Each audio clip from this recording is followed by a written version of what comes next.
Hey guys, today I have got the Cooler Master MWE Bronze 750 V3 power supply. Now let's quickly unbox and see if it's worth it. As you can see inside the box, you get the documentation, the power cable and the PSU.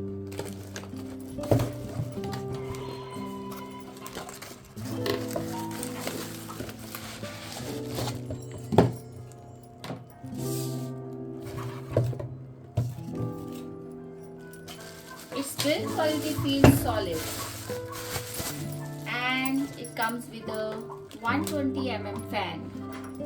Now let's talk about some key highlights. Its 750W power, 80 plus bronze efficiency and ATX 3.1 support for modern GPUs. Now it also uses DC to DC design for stable performance and required HDP fan.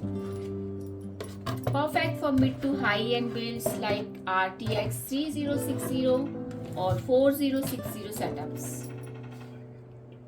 And it has also 5 years warranty. Good performance and value for money, but cables are non-modulars. I hope you like the video. Thank you for watching. Like, subscribe for more PC and other content. Bye-bye.